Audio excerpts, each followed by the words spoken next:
Hello friends, welcome to গল্পের রামধনু। আমি সন্দীপা ফিরে এসেছি একটি ভূতের গল্প নিয়ে।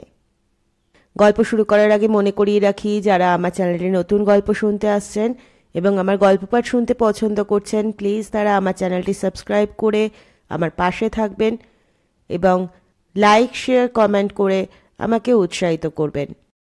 শুরু করছি প্রেমেন্দ্র মিত্রের লেখা ব্রহ্মদৈত্যের মাঠ।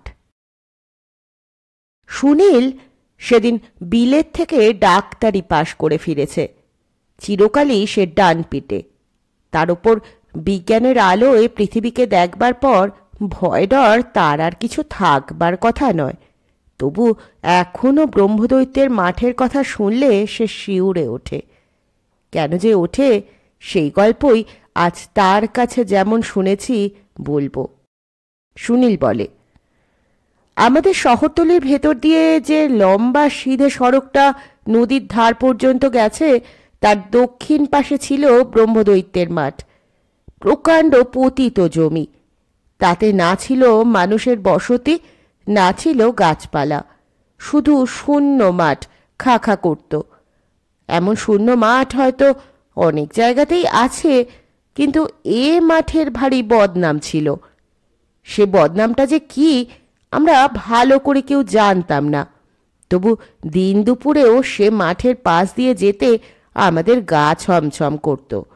নানা রকম কথাই সে মাঠ সম্বন্ধে শোনা যেত। কোনটা যে সত্যি তা আমরা বুঝতে পারতাম না। কেউ বলতো যে সে মাঠ নাকি কোনো মানুষের পার হওয়ার সাধ্যই নেই।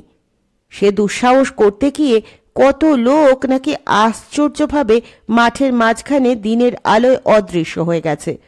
আবার কোথাও কোথাও শোনা যেত যে সে মাঠে গভীর রাতে লাল আলখাল্লা পরা এক দীর্ঘদেহ বুড়ো লোক ঘুরে বেড়ায়। তার সঙ্গে চোখাচোখি হওয়ার দুর্ভাগ্য যার হয়, তার নাকি আর রক্ষে নেই।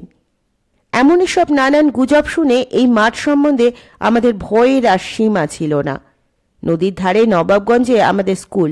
সড়ক দিয়ে না গিয়ে এই মাঠ পার হয়ে গেলে অনেকটা সময়ের সুসারও হতো, কিন্তু অত্যন্ত লেট হয়ে গেলে মাস্টারমশাইদের রক্তচক্ষু স্মরণ করেও আমরা সে মাঠ পার হয়ে যাওয়ার সাহস সংগ্রহ করতে পারতাম না। এই ভয়ঙ্কর মাঠই কিন্তু একদিন হঠাৎ আমাদের তীর্থস্থান হয়ে উঠল। একদিন সকালে উঠে হঠাৎ চমকে শুনলাম বাড়ির ধার দিয়ে ছ্যাকড়া গাড়িতে ব্যান্ড বাজিয়ে সার্কাসের দল চলেছে। অনেক রকম বাজনাই পৃথিবীতে আছে, কিন্তু ছেলেবেলায় যে ছ্যাকড়া গাড়িতে সার্কাসের প্ল্যাকার্ড টাঙানো থাকে এবং যার ভেতর থেকে পৃথিবীর দাতা শ্রেষ্ঠ দাতা অমন হ্যান্ডবিল বিলি করে যায়, তার ব্যান্ডের মতো মধুর বাজনা আর কোনো কিছুই বোধহয় নেই। অনেক কাকতি মিনতি করে ছ্যাকড়া গাড়ির পেছনে পেছনে বহু দূর পর্যন্ত দৌড়ে একটা হ্যান্ডবিল জোগাড় করে পড়ে জানলুম যে আমাদের শহরে পৃথিবীর অষ্টম আশ্চর্য বিশ্বম্ভর সার্কাস আমেরিকায় নিমন্ত্রণ রক্ষা করতে যাওয়ার আগে অনুগ্রহ করে কয়েকদিনের জন্য খেলা দেখিয়ে যাবে। প্রবেশ মূল্য সবচেয়ে কম দেখলাম 4 আনার, এবং তারই সঙ্গে বিলম্বে হতাশ হইবেন। এই সতর্কবাণী পড়ে ঠিক করলাম যেমন করেই হোক এ সার্কাস দেখতেই হবে। কিন্তু পরের মুহূর্তেই হ্যান্ডবিলের বাকিটা পড়ে মন একেবারে দমে গেল। দেখলাম সার্কাস হবে এই মাঠে। পৃথিবীর অষ্টম আশ্চর্য দেখবার লোভেও ওই মাঠে যেতে মন সরছিল না। শেষ পর্যন্ত কিন্তু লোভেরই জয় হলো। ভাবলাম শহরশুদ্ধ লোক তো যাবে, তবে ভয় কিসের। বাড়িতে কাউকে অবশ্য জানালাম না, জানালে আর রক্ষে থাকতো না। খেলা হবে 2 বার, সন্ধ্যায় আর রাত 9টায়। কিন্তু নানান ফন্দি ফিকির করেও বাড়ির গুরুজনদের দৃষ্টি এড়িয়ে সন্ধ্যার খেলায় যেতে পারতাম না। 9টার খেলা দেখতে যাওয়ার জন্য বেশি সাহস দরকার, কিন্তু সুবিধে অনেক। মনে মনে সেই সংকল্পই করলাম। আমাদের শোবার ঘরটা একেবারে বাড়ির একধারে। কোনো রকমে তাড়াতাড়ি পড়াশোনা সেরে সেদিন মাথা ধরার নাম করে শুয়ে পড়লাম। এ ঘরে বড় দাদা ছাড়া আর কেউ শোয় না। তিনিও অনেক রাত্রে এসে একেবারে কোনো দিকে না চেয়ে শটান শুয়ে ঘুমিয়ে পড়েন। মাকে বললাম, মাথা ধরার জন্য চোখে আলো সহ্য হচ্ছে না। মাও সরল বিশ্বাসে আলোটা সরিয়ে নিয়ে গেলেন। আর আমায় পায়কে মশারিটা ভালো বেশ করে চারধারে গুজে দিয়ে জানলা বেয়ে একেবারে পথে। এই মাঠের নামে যেটুকু ভয় ছিল সার্কাসের কাছে পৌঁছে লোকের ভিড়, আলো ও আয়োজনের ঘটায় সে কোথায় যে উবে গেল তার পাত্তাই পেলাম না। এ যেন সে মাঠই নয়, রাতারাতি আলাদিনের প্রদীপ থেকে যেন তার ওপর এক মায়ানগর বানিয়ে দিয়েছে কে। কি আশা আকাঙ্ক্ষা কৌতূহল নিয়ে যে লম্বা গ্যালারির সকলের চেয়ে উঁচু বেঞ্চির একধারে গিয়ে বসলাম তা বলতে পারি না। নিজের সৌভাগ্যে নিজেরই যেন বিশ্বাস হচ্ছিল না। মনে হচ্ছিল সার্কাস আরম্ভ হওয়ার আগে হয়তো কি একটা দুর্ঘটনা ঘটে যাবে। সার্কাস দেখা আমার ভাগ্যে আর হবে না। কিন্তু নির্বিঘ্নে সার্কাস আরম্ভ হয়ে গেল। বরাবর আমার সকাল সকাল শোয়া অভ্যাস, কিন্তু নতুন খেলার পর খেলা রুদ্ধ নিঃশ্বাসে দেখতে দেখতে ঘুম যে কোথায় উড়ে গিয়েছিল সেদিন বলতে পারি না। ক্লাউনদের ভাড়ামিতে হাসতে হাসতে সেদিন নাড়ি ছিঁড়ে যাওয়ার উপক্রম হলো। ট্রাপিজ খেলোয়াড়দের অসীম সাহস দেখে সভয়ে তারা এই বুঝি পড়ল মনে করে কতবার যে চোখ বুঝলাম বলতে পারি না। জানোয়ারদের অদ্ভুত শিক্ষা দেখে অবাক হয়ে গেলাম। সব খেলাই ভালো, শুধু ঘোড়ার একঘেয়ে খেলা একেবারে বিরক্তিকর। একবার ঘোড়ার খেলা আরম্ভ হয় আর বুঝতে পারি কি দারুণ ঘুমে চোখ আমার জড়িয়ে এসেছে। সার্কাস শেষ হতে তখন বোধহয় বেশি দেরি নেই। সার্কাস ম্যানেজার নিজে সেই একঘেয়ে ঘোড়ার খেলা শুরু করেছে। দেখতে দেখতে বিরক্তি ধরে গেছে। মনে মনে কখন তা শেষ হবে ভাবছি। এমন সময় মনে হলো ঘোড়াগুলো যেন রিংয়ের ভেতর নেই। গ্যালারিময় ছড়িয়ে পড়ে তারা অত্যন্ত সহজে কাঠের ওপর দিয়ে দৌড়ে বেড়াচ্ছে। পর মুহূর্তেই মনে হলো আমি যেন রিংয়ের মাঝখানে কেমন করে এসে পড়েছি এবং আমায় ঘিরে বিদ্যুৎ বেগে ঘোড়াগুলো ঘুরছে। শুধু ঘুরছে নয়, ঘুরতে ঘুরতে ক্রমশ তারা আমার একেবারে কাছে ঘেঁষে আসছে। আর একটু এলেই তারা একেবারে আমার গায়ের ওপর এসে পড়বে। আমি চিৎকার করে উঠলাম। সঙ্গে সঙ্গে ঘুম ভেঙে দেখি অন্ধকার, চারিদিকে গাঢ় অন্ধকার। সাত পুরো কালো পর্দায় চোখ ঢেকে রাখলেও বোধহয় চোখে এত অন্ধকার দেখা যায় না। আশেপাশে হাত দিয়ে বুঝতে পারলাম আমি সেই গ্যালারির কাঠের বেঞ্চির ওপরই কাত হয়ে শুয়ে আছি, অথচ আশেপাশে কেউ কোথাও নেই। যে সার্কাস আলোয় মানুষের কোলাহলে জমজমাট হয়েছিল তার চিহ্নই কোথাও নেই, খালি অন্ধকার। আর সেই অন্ধকারে ভিজে কাঠের গুঁড়োর কেমন একটা ভ্যাপসা গন্ধ। বুঝলাম ঘোড়ার একঘেয়ে খেলা দেখতে দেখতে ঘুমিয়ে পড়েছিলাম। তারপর কখন যে সার্কাস ভেঙে গেছে, কখন যে সমস্ত লোকজন চলে গেছে, কখন সার্কাসের লোকেরা সমস্ত বাতি টাতি নিভিয়ে চলে গেছে, কিচ্ছুই টের পাইনি। আশ্চর্যের কথা এই যে সার্কাসের লোকেরাও আলো নেভাবার আগে আমাকে দেখতে পায়নি। কিন্তু কেন যে পাইনি সে কথা ভেবে এখন কোনো লাভ নেই। বিরাট তাঁবুর ভেতর অন্ধকারে আমি একলা, এইটাই সবচেয়ে বড় কথা। বাইরে বোধহয় তখন ঝড় না হোক খুব জোরে হাওয়া বইছে। সমস্ত শামিয়ানাটা সে হাওয়ায় দুলে উঠে এমন একটা অমানসিক শব্দ হচ্ছিল যে আমার বুকের ভেতর পর্যন্ত শিউরে উঠতে লাগলো। মনে পড়ল এই তাঁবুর বাইরেই সেই ভীষণ মাঠ। এই নিশুতি রাতে সেখানে জনমানব নেই, শুধু অন্ধকার। কিন্তু তাঁবুর ভেতরেই বা কি করে থাকা যায়? আমি হাতড়ে গ্যালারি দিয়ে নামলাম, কিন্তু কোন দিকে যাব? ধীরে ধীরে দুপা এগোতেই হঠাৎ হোঁচট খেয়ে পড়ে গিয়ে দেখলাম তাঁবুর একটা খুঁটির দড়িতে পা জড়িয়ে গেছে। অনেক কষ্টে সে দড়ি ছাড়িয়ে আরেকটু যেতে গিয়ে আবার গোটা কতক চেয়ারে সজোরে ধাক্কা লাগলো। এবারে আর আমি থাকতে পারলাম না, সজোরে চিৎকার করে উঠলাম।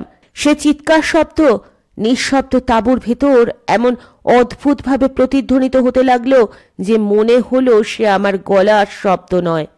খানিক চুপ করে দাঁড়িয়ে রইলাম, কেউ সাড়া দেয় কি না দেখবার জন্য। কিন্তু কোথায় কে? হঠাৎ সর্বাঙ্গে কাঁটা দিয়ে উঠল। মনে হলো আমার অত্যন্ত নিকটে কারা যেন ফিস ফিস করে কথা কইছে।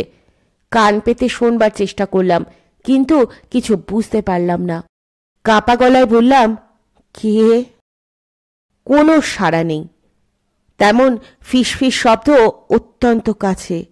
অত্যন্ত ভয়ের সময় মানুষের একটা সাহস যেন কোথা থেকে আসে। মরিয়া হয়ে হাত বাড়ালাম। কিছুই নয়। দেখি একটা থামের গায়ে একটা কাগজ আটা ছিল, তারই খানিকটা খুলে গেছে এবং সামান্য হাওয়ায় সেটা নড়ে খসখস শব্দ হচ্ছে। আমি এই শব্দটাকেই বোধহয় ফিস ফিস কথা বলে মনে করেছিলাম। কাগজটা ছিঁড়ে ফেলে দিলাম। মনে একটু বলও পেলাম। মিথ্যে ভয় আর করব না। এ তাঁবু থেকে বেরোবার পথ আমায় বের করতেই হবে। হঠাৎ আমার গায়ে কাঁটা দিয়ে উঠল। কাগজ ছিঁড়ে ফেলা সত্ত্বেও সেই ফিসফিস শব্দ। এবার অপর দিকে। শুধু শব্দ নয়, তাড়াতাড়ি ফিরতে গিয়ে মনে হলো যেন আগুনের মতো লাল দুটো চোখ এতক্ষণ জ্বলছিল, হঠাৎ মিলিয়ে গেল। সমস্ত শরীর ভয়ে অবশ হয়ে যাচ্ছিল। প্রাণপণে চিৎকার করে বললাম, তাঁবুতে কে আছো? সাড়া দাও। তবু সমস্ত নিস্তব্ধ। এই নিশুতি রাতে অন্ধকারে এই তাঁবুর ভেতর কি যে করব, কোথায় যে যাব, ভেবে না পেয়ে আমার শরীর হিম হয়ে যাচ্ছিল। গ্যালারির বেঞ্চি ধরে এবার বেরোবার পথ খোঁজবার চেষ্টা করলাম।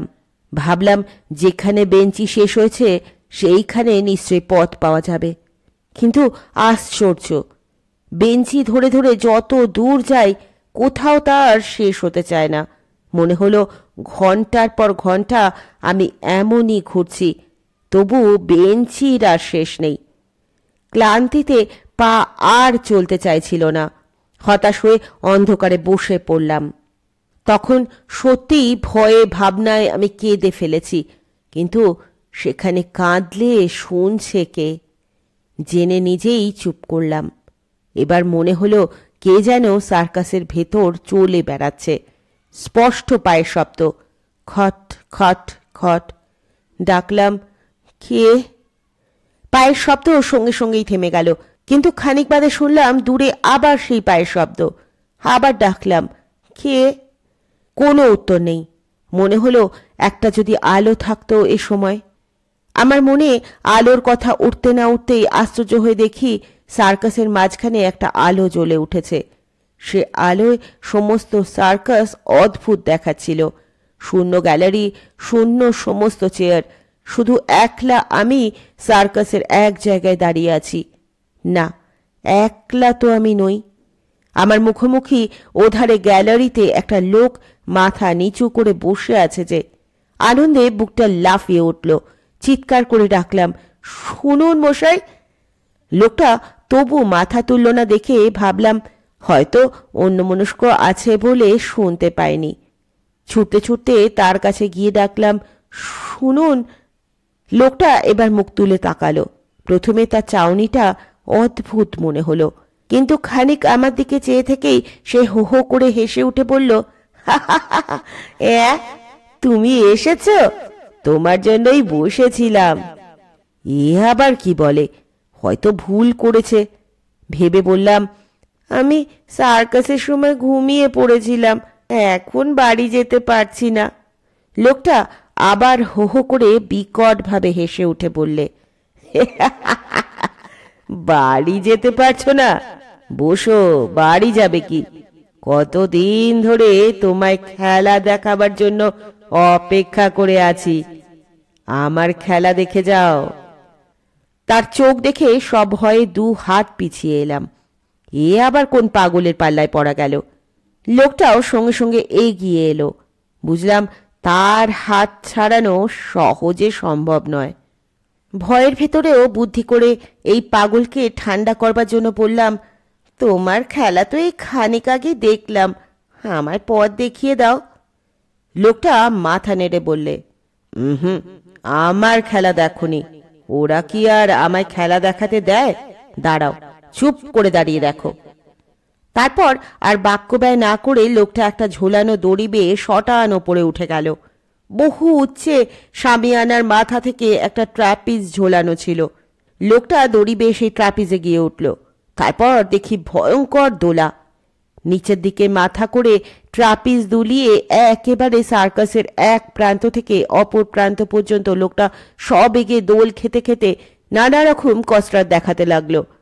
এই লোকটা কিরকম পাগল বুঝে উঠতে পারছিলাম না, কিন্তু সে বেশিক্ষণ নয়। হঠাৎ এমন একটা কাণ্ড ঘটে গেল যা ভাবলে এখনো হৃদকম্প হয়। ট্রাপিজের দড়ি সহসা ছিঁড়ে গেল এবং সেই তাঁবুর মাথা থেকে লোকটা ছিটকে গ্যালারির একধারে চিৎকার করে পড়ে গেল। আতঙ্কে চিৎকার করে আমিও সেই দিকে ছুটে গেলাম। মনে হলো গ্যালারির কাঠের ওপর পড়ে লোকটা দেহ ছিন্ন ভিন্ন হয়ে গেছে। কাছে গিয়ে অবাক হয়ে গেলাম। লোকটা অক্ষত শরীরে সেই বেঞ্চের ওপর বসে আছে। না, অক্ষত শরীর ঠিক তো নয়। তার মুখের দিকে চেয়ে ভয় আঁতকে উঠলাম। তার মুখের নিচের দিকটা একবার সেই গলা থেকে ওপরের মাড়ি পর্যন্ত একেবারে ফাঁক। চিবুকবিহীন মুখে লোকটার দাঁতগুলো বিকটভাবে বেরিয়ে আছে।